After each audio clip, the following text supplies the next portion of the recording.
Mi esposa me dejó tan solo 2 semanas después de habernos comprometido porque su exnovio tenía cáncer terminal y ella quería cumplir con su último deseo. Nunca pensé que sería uno de esos tipos que publican el drama de su relación en internet, pero aquí estoy escribiendo. Ha sido un viaje salvaje y necesito desahogarme. Quizá escribirlo todo me ayude a procesar esta situación tan complicada. Aviso, este va a ser un post largo. Así que, un poco de historia. Yo tengo 29 años y Laura, mi mujer, tiene 27. Tuvimos lo que yo pensaba que era una relación sólida como una roca durante 5 años antes de casarnos. Nos conocimos en la barbacoa de mi amigo Sergio en 2018. Ni siquiera iba a ir, para ser honesto, había tenido una semana difícil en el trabajo y solo quería relajarme en casa. Pero Sergio no dejaba de molestarme, diciendo que necesitaba salir más. Había estado intentando emparejarme con chicas al azar desde que mi última relación terminó mal. Para ese entonces, me había dado un descanso y solo iba a las citas para entretenerme un rato. Por el momento, no andaba buscando nada serio. Pero eso cambió cuando vi a Laura. Algo encajó. Estaba ayudando a la novia de Sergio a poner la mesa mientras se reía de algo y llevaba un vestido azul informal. Parecía tan natural, no como las típicas chicas perfectas de Instagram con las que Sergio suele intentar emparejarme. Empezamos a hablar de que los dos odiamos el pollo a la barbacoa. Una conversación rara en una barbacoa, y acabamos hablando durante 3 horas seguidas. Una de esas conversaciones que fluyen sin esfuerzo, ¿les ha pasado? Después de eso, éramos prácticamente inseparables. Empezamos a salir oficialmente 2 semanas después. Era todo lo que quería en una compañera, era inteligente, es enfermera de pediatría, divertida, tenía un sentido del humor adorablemente raro, guapa, pero guapa de verdad, no muy exigente, y congeniamos en todos los sentidos. Teníamos los mismos valores, queríamos las mismas cosas en la vida e incluso teníamos el mismo gusto estúpido por los reality shows. 90 Days en Sar era nuestro placer culpable. Nunca tuvimos esos dramáticos problemas de relación que se ven aquí todo el tiempo, ni problemas de confianza, ni peleas por tonterías, nada de eso. Claro que teníamos desacuerdos, pero siempre los resolvíamos como adultos. Mis amigos solían echarme la bronca porque ella era perfeccionista, pero sinceramente, yo era feliz. Laura me hizo querer ser mejor persona, por muy cursi que suene. El año pasado le propuse matrimonio durante una excursión. Le encantan las cosas al aire libre.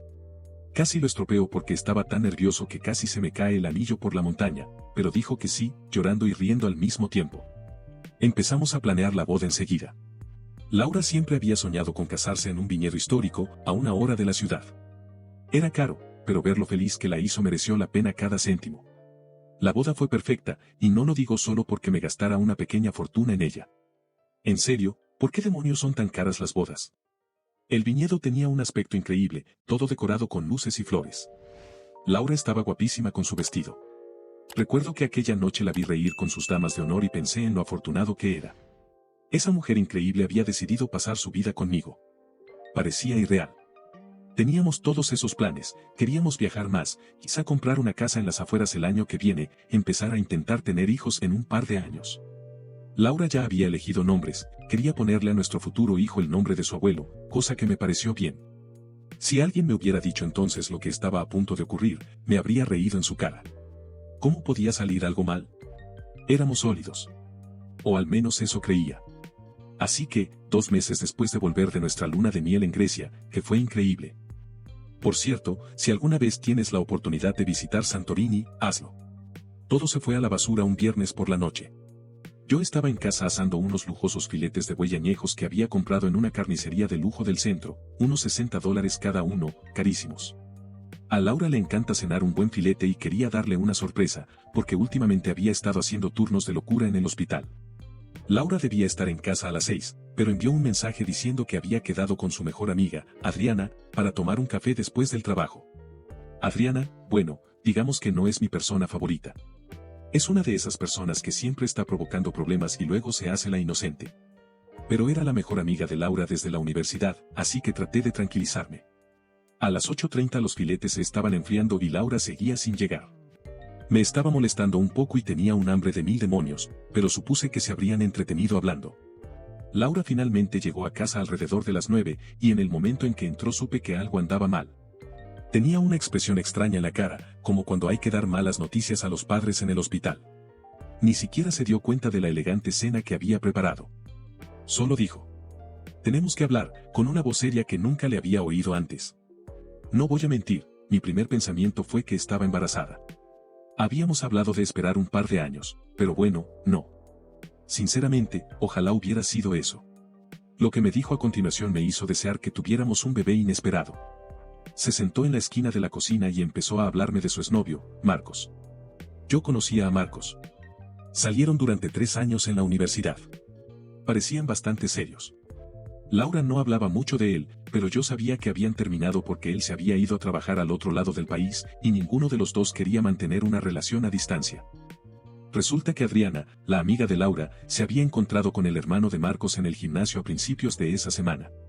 Marcos tenía un glioblastoma en fase 4, un cáncer cerebral muy agresivo. Los médicos le daban 6 meses como máximo. Laura se enteró a través de Adriana, y al parecer se había estado mensajeando con Marcos desde entonces. Me enseñó sus mensajes, que, por cierto, ¿por qué demonios alguien sigue enviando mensajes a su ex cuando su cónyuge está en casa haciéndole la cena? Había docenas de ellos, yendo y viniendo sobre su diagnóstico, sus opciones de tratamiento, recuerdos de su tiempo juntos, mientras yo gastaba $120 en filetes de lujo. Mi esposa mantenía profundas conversaciones con su ex moribundo. Los mensajes ni siquiera eran inapropiados. Casi desearía que lo hubieran sido, habría hecho más fácil lidiar con lo que pasó después. Eran solo emocionales, un montón de cosas del tipo, nunca me olvidé de ti y fuiste una parte tan importante de mi vida. El tipo de conversaciones que no deberías tener con un ex cuando estás casado. Entonces Laura dijo que el último deseo de Marcos era pasar sus últimos meses con ella. Aparentemente, enfrentarse a la muerte le hizo darse cuenta de que ella era la que se había escapado, o algo digno de una película de Hallmark. Y Laura, aún me duele escribir esto, me dijo que sentía que tenía que hacer esto, como si fuera una especie de prueba del universo o algo así. Y lo peor, Adriana había estado alentando todo esto. Le dijo a Laura que era el destino que se enterara del cáncer de Marcos, y que se arrepentiría para siempre si no acudía a él en su momento de necesidad. Que a veces la vida nos da segundas oportunidades por una razón. Sí, muy útil, Adriana. Un gran consejo para una recién casada. Me quedé allí sentado en estado de shock, mirando cómo se enfriaba nuestra elegante cena, mientras mi esposa de 2 semanas me contaba que tenía que ir a estar con su ex moribundo. La misma esposa que había estado planeando nuestro futuro juntos hacía apenas unas semanas, y que todavía tenía una maleta en nuestro dormitorio que ni siquiera había terminado de deshacer desde la luna de miel. Lo que realmente me afectó fue cómo Laura hablaba de ello, como si fuera una especie de noble sacrificio que tenía que hacer. Marcos no tiene a nadie más, repetía. Toda su familia está en la costa este. Está solo, enfrentando la muerte. Mientras tanto, yo pensaba, ¿y yo qué? ¿Qué pasa con tu marido, con el que literalmente prometiste pasar tu vida? Le pregunté directamente si todavía sentía algo por Marcos, y empezó a llorar. Laura es una de esas personas que lloran cuando están estresadas. Por lo general me parece entrañable, pero en ese momento solo me cabreó más. Dijo que no se trataba de eso, que esto era más grande que nuestra relación. Que Adriana la había ayudado a ver que esto era algo que necesitaba hacer para poder vivir consigo misma. Oh, claro, hablemos de Adriana por un minuto. Esa chica ha sido una espina en mi costado desde el primer día. Es una de esas amigas perpetuamente solteras que siempre tiene que estar involucrada en las relaciones de los demás. El tipo que publica citas inspiradoras sobre seguir tu corazón en Instagram, pero no puede mantener una relación más de 3 meses. Según Laura, Adriana fue quien realmente la empujó a todo esto. Después de encontrarse con el hermano de Marcos, Adriana organizó un encuentro casual con él en su cafetería habitual. Le había estado dando a Laura toda esa jerigonza espiritual de que el universo trae a la gente a nuestras vidas por una razón, y que a veces los primeros amores están destinados a ser los últimos. Y otras tonterías por el estilo. Intenté ser racional. Le pregunté a Laura si había visto el historial médico de Marcos, si había hablado con sus médicos, si había verificado el diagnóstico con su familia. Se puso a la defensiva. Dijo que no podía creer que yo estuviera cuestionando algo así, que el Marcos que ella conocía nunca mentiría sobre algo tan serio. El Marcos que ella conocía. Esas palabras no dejaban de resonar en mi cabeza. ¿Quieres saber qué es lo peor de todo? En realidad, esperaba que yo fuera comprensivo con todo esto, como si debiera estar de acuerdo con que mi mujer me dejara para ir a hacer de enfermera de su exnovio.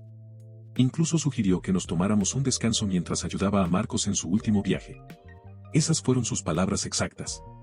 No bromeo. Perdí los estribos en ese momento. Le dije que el matrimonio no tiene un botón de pausa. Que no podía dejar nuestra vida en suspenso mientras se iba a cumplir la fantasía romántica de un moribundo. Le pregunté cómo se sentiría si yo la dejara por una ex que se estuviera muriendo. Dijo que eso era diferente, pero no pudo explicar cómo. La conversación siguió en círculos durante horas. Laura seguía hablando del karma, de hacer lo correcto, y yo seguía intentando hacerle ver lo descabellada que era toda esta situación. En un momento dado me dijo: si de verdad me quieres, entenderás por qué tengo que hacer esto. Manipulación clásica. Finalmente, alrededor de las 2 de la madrugada, tuve suficiente. Le dije que tenía que tomar una decisión en ese momento. Si salía por esa puerta para estar con Marcos, habíamos terminado. Sin pausas, sin separaciones temporales, sin volver cuando terminara de hacer de Florence Nightingale. Se acabó. Me miró como si el irrazonable fuera yo.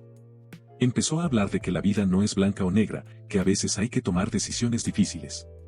La interrumpí y le dije que en realidad la elección era muy clara. O era mi mujer, o no lo era.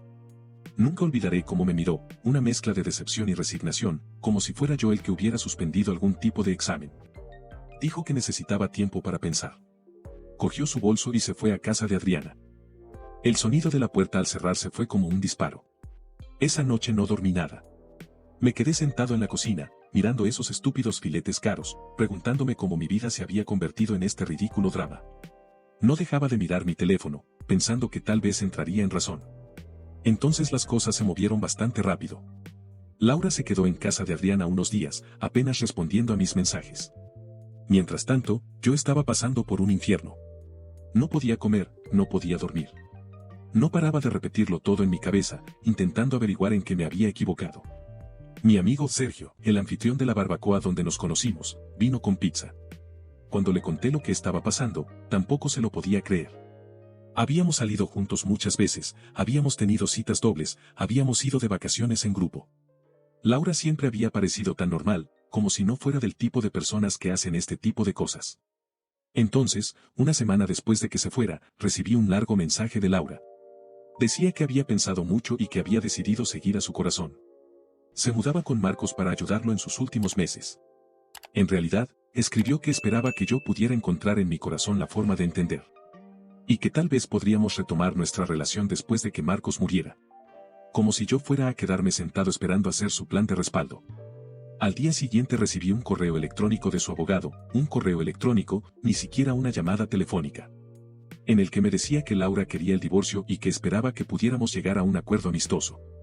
Nunca olvidaré ese momento. Estaba en la mesa de trabajo, abrí el correo y sentí como si me hubieran dado un puñetazo en el estómago. Tuve que decirle a mi jefe que estaba enfermo y me fui a casa. Algunos de nuestros amigos se pusieron de su parte. Dijeron que yo no tenía corazón, que no la apoyaba. ¿Que no la apoyaba? Me estaba siendo infiel y, según ellos, debía entenderlo. Vaya cinismo. Mi queridísima amiga Raquel incluso me dijo que debería estar orgulloso de Laura por ser tan desinteresada. ¿Orgulloso? ¿De que mi esposa me dejara por su ex? ¿Qué clase de lógica es esa? Recuerdo una cena con una de nuestras parejas de amigos. Intentaron convencerme de que lo viera desde la perspectiva de Laura. Me preguntaron: ¿cómo te sentirías si supieras que puedes dar consuelo a alguien en sus últimos meses, pero eliges no hacerlo? Les respondí directamente: ¿alguno de ustedes dejaría a su cónyuge por un ex moribundo? Nadie dijo una palabra. Lo peor fue que todos empezaron a tratarme como si fuera un idiota por no estar de acuerdo con esto. Como si yo fuera el malo por esperar que mi esposa honrara nuestros votos matrimoniales. Incluso la hermana de Laura, Lucía, que siempre había estado de mi lado, empezó a publicar indirectas en Facebook sobre cómo el amor verdadero significa apoyar las decisiones difíciles del otro. O alguna tontería por el estilo. Cuando el abogado de Laura me envió oficialmente los papeles del divorcio, contraté al mío. Un auténtico tiburón que me recomendó mi hermano. No iba a dejar que me hicieran daño 2 veces. Al parecer, Laura esperaba que yo me mudara de nuestra casa. Por la que, por cierto, yo había pagado el 70% de la entrada. Le dije que si quería podía comprarme mi parte. Pero que no me iba a ir a ningún sitio. Parecía sorprendida de que no me resignara ni le diera lo que quería. Creo que esperaba que fuera comprensivo hasta el final. El día que vino a buscar sus cosas fue brutal. Adriana vino con ella, por supuesto. Y no dejaba de mirarme mal, como si yo fuera el villano de la historia. Tardaron casi 3 horas en empaquetar todo. Cada vez que pasaban por delante de mí con otra caja, Adriana hacía pequeños resoplidos. Como si su sola presencia fuera un juicio silencioso. Yo me quedé sentado en el sofá, bebiendo cerveza y viendo el fútbol. Negándome a ayudar. Laura intentó llevarse a nuestro perro, Max. Una mezcla de labrador que habíamos adoptado hacía 2 años. Esa fue la única vez que perdí la calma. Le dije que, de ninguna manera, se iba a llevar a mi perro a vivir con ella y con su novio moribundo. Empezó a llorar, diciendo que necesitaba apoyo emocional en esos momentos difíciles. Me reí y le recordé que Max estaba registrado a mi nombre. Y que yo había pagado todas las facturas del veterinario. Se fue sin él. El divorcio en sí fue bastante rápido, ya que no llevábamos mucho tiempo casados. Laura no me discutió nada económico. Creo que se sentía demasiado culpable. Incluso me cedió su parte de la casa sin poner objeciones. Su abogado parecía sorprendido. Pero Laura solo quería que todo se terminara rápido, para poder ir a hacer de enfermera de Marcos. Parece que, al estar con su ex, se le había olvidado que originalmente quería que yo me fuera de la casa. Así que, después de que Laura se mudara, la casa se sintió enorme, demasiado vacía. Tiré todas sus cosas a la basura. Mi madre quería que volviera a tener citas enseguida. Intentaba emparejarme con las hijas de sus amigas de la iglesia. Gracias, pero no, mamá. Mis amigos también lo intentaron, llevándome a bares y diciendo que tenía que volver a salir. Pero sinceramente no estaba preparado. La idea de explicarle mi situación a una mujer cualquiera en un bar. Sí, mi esposa me dejó por su exnovio moribundo 2 meses después de nuestra boda. Me parecía agotadora. En lugar de eso, me metí de lleno en el trabajo. Y empecé a hacer todas las horas extra que pude. Mi jefe fue bastante comprensivo con todo.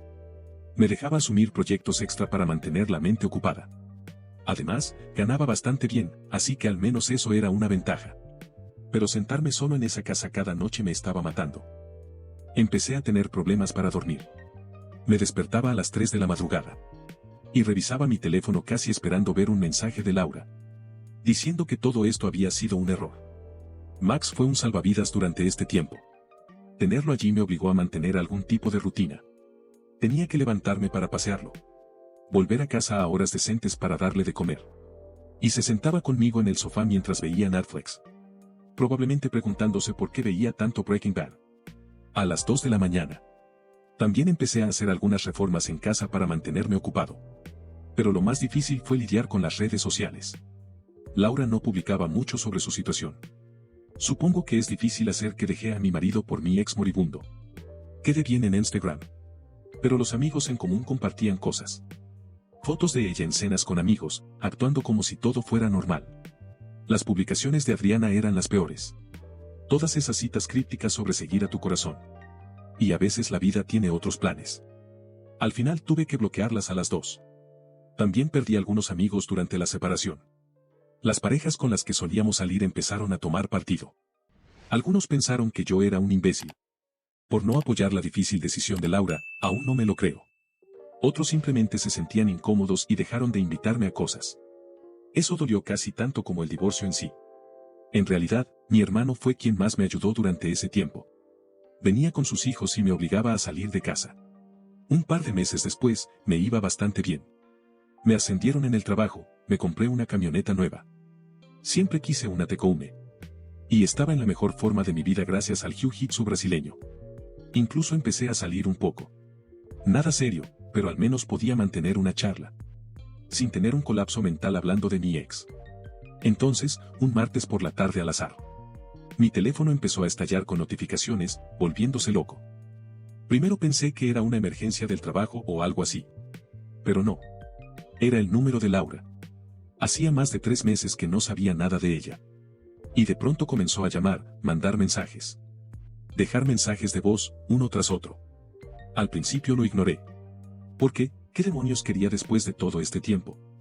Pero entonces recibí un mensaje de Daniela, la hermana de Laura. Daniela y yo seguimos siendo amigos después de todo. De hecho, se disculpó conmigo un par de meses después del divorcio.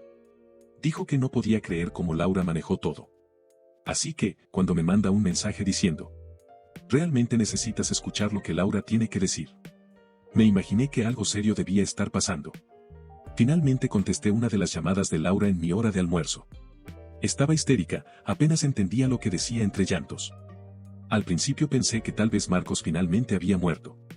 Sí, soy un idiota, lo que sea. Pero no. Esto era mucho mejor. Resulta que Marcos nunca tuvo cáncer. Nunca tuvo ningún tipo de cáncer. Todo era una mentira. Este tipo fingió una enfermedad terminal porque vio las fotos de nuestra boda en Instagram. Y decidió que quería recuperar a Laura. Deja que eso se asiente por un minuto. Lo había fingido todo. Los informes médicos. Su colega que trabajaba en un hospital lo ayudó a falsificarlos. El supuesto trabajo a distancia durante su tratamiento. Todo era solo una excusa para evitar ser visto por la ciudad luciendo perfectamente saludable. Todo era una elaborada estafa para recuperar a Laura. ¿Quieres saber cómo se enteró Laura? La hermana de Marcos se encontró con ella en Joe Foods. Empezaron a charlar, a ponerse al día. Laura mencionó algo sobre el tratamiento de Marcos. Y la hermana no tenía ni idea de lo que estaba hablando. Resulta que toda la familia pensaba que Marcos y Laura simplemente habían vuelto a estar juntos normalmente. Él nunca les dijo nada sobre haber fingido el cáncer. Laura se enfrentó a Marcos por ello esa noche. Y este solo se rió y dijo: sí, me lo inventé todo, pero funcionó, ¿no? Ah, y la mejor parte. Había estado saliendo con su compañera de trabajo, Verónica. Durante los últimos 6 meses. Ya tenía planes para mudarse a California con ella por un nuevo trabajo. Literalmente miró a Laura a la cara y le dijo: te necesitaba entonces, pero ahora estoy en un lugar mejor. La gente cambia. Tú también deberías seguir adelante. Me senté en mi camioneta escuchando todo esto. ¿Y sabes qué fue lo más loco? Empecé a reír. Una de esas carcajadas que te impiden respirar. Todo era tan absurdo. Este tipo se las arregló para hacer estallar un matrimonio. Con la mentira más descabellada que he oído nunca. Y luego siguió adelante como si nada. Laura no paraba de decir lo arrepentida que estaba, que no podía creer que hubiera caído en la trampa. Que lo había arruinado todo por nada. Lloraba diciendo que había tirado por la borda nuestro matrimonio por una mentira. Que nunca se lo perdonaría. Que había sido tan estúpida. ¿Sabes lo que le dije? Sí, eso eres. Luego colgué. Mi teléfono siguió sonando durante horas después de eso. Laura me envió un mensaje de texto sobre cómo esto era una señal de que estábamos destinados a resolver las cosas. Que tal vez esta era la manera del universo de reunirnos de nuevo. Ella todavía está en esa cosa espiritual, supongo. No respondía nada de eso. Solo conduje hasta el gimnasio, rodé un poco en mi camioneta. Fui a casa y abrí una cerveza con Max. Me sentía extrañamente tranquilo sobre todo el asunto. Al día siguiente, la bomba estalló. Resulta que Laura se volvió loca y publicó toda la historia en Facebook. Etiquetó a Marcos, a su nueva novia, a todo el mundo. Fue como ver un choque de trenes en tiempo real. La sección de comentarios era salvaje. Verónica, la novia de Marcos, se enteró de todo a través de la publicación en Facebook y lo dejó inmediatamente. Su empresa descubrió que había mentido sobre su baja médica y lo despidió. Su familia estaba horrorizada. Este tipo literalmente destruyó toda su vida solo para vengarse de su ex. El karma era tan perfecto que casi parecía un guión. Pero después de toda la explosión nuclear de Facebook, Laura entró en modo desesperación total. Empezó a aparecer en mi trabajo con café, se acordó de mi pedido Kelly, supongo. Envió correos electrónicos a mi cuenta del trabajo. E incluso intentó que mi madre hablara conmigo. Mamá lo cerró muy rápido. Nunca perdonó a Laura por lo que hizo. Después de unas semanas, finalmente accedí a reunirme con ella. No porque quisiera reconciliarme ni nada de eso, sino para que dejara de acosarnos a mí y a mi familia. Le dije que nos encontraríamos en una cafetería del centro. Lo elegí porque sabía que estaría lleno y ella no podría montar una escena. En cuanto entró, supe que esto iba a ser duro. Tenía mal aspecto, como si no hubiera dormido en días. Y llevaba una de mis viejas sudaderas con capucha que debió de guardar después de mudarse. En cuanto me vio, empezó a llorar. ¿Quieren saber qué fue lo primero que me dijo? ¿Tienes buen aspecto? ¿Has hecho ejercicio? Mi respuesta: sí, resulta que ser abandonado por tu esposa es una gran motivación para el gimnasio. A ella no le gustó, pero da igual. Luego empezó con un discurso ensayado sobre lo arrepentida que estaba. Que nunca se lo perdonaría. Que dejarme había sido el mayor error de su vida. Que pensaba en mí todos los días. Que aún guardaba fotos nuestras en el móvil. Bla, bla, bla. Mientras ella hablaba, yo estaba sentado pensando en que tenía que comprar comida para el perro de camino a casa. Pero aquí está la parte que realmente me afectó. Ella trató de hacer girar todo esto como prueba de lo leal que la mentira de Marcos demostró que podía ser. Dijo que demostraba que estaba dispuesta a sacrificarlo todo por alguien que le importaba. Casi escupo mi café. Le pregunté directamente: si eras tan leal, ¿por qué no le mostraste esa lealtad a tu marido? ¿Por qué no verificaste al menos la historia de Marcos? ¿Comprobaste su historial médico? ¿Hablaste con sus médicos? Se puso a la defensiva, dijo que no podía creer que yo siguiera cuestionando sus intenciones después de todo. Luego dijo que tal vez todo estaba predestinado. Que la mentira de Marcos era la forma que tenía el universo de mostrarnos lo fuerte que era nuestro amor. Que ahora podíamos empezar de nuevo, más fuertes por haber pasado por esta prueba. En ese momento perdí los estribos. Le dije que nuestro matrimonio no era una prueba cósmica. Que el amor verdadero no significa abandonar a tu pareja por tu ex. Que la lealtad no es algo que solo se demuestra a los moribundos. Intentó agarrarme de la mano al otro lado de la mesa, un movimiento audaz. Me aparté y le dije: ¿sabes qué es lo peor? Si Marcos estuviera muriendo de verdad, ahora estarías con él. Solo estás aquí porque resultó ser un mentiroso. Sigo siendo tu plan de respaldo. Eso la golpeó fuerte. Empezó a hacer esa cosa en la que llora pero trata de ocultarlo mirando al techo. Siempre hacía lo mismo durante las películas tristes. Dijo que yo estaba siendo cruel. Le dije: ¿cruel? Cruel fue dejar a tu marido de 2 semanas por tu ex sin siquiera cuestionar su historia. Entonces sacó la artillería pesada. Empezó a hablar de que podríamos ir a terapia de pareja. De que pasaría el resto de su vida compensándome. De que demostraría que se podía volver a confiar en ella. Dijo que aún tenía su anillo de casada y que lo llevaba a veces. Una extraña reflexión, pero está bien. ¿Sabes lo que hice? Me reí. No como una risa malvada, simplemente no pude evitarlo. Toda la situación era tan absurda.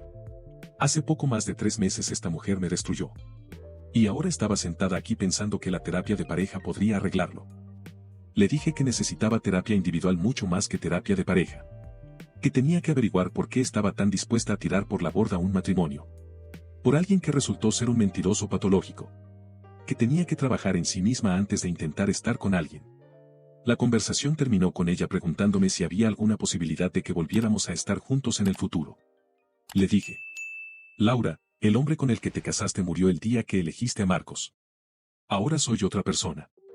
Luego me levanté y me fui.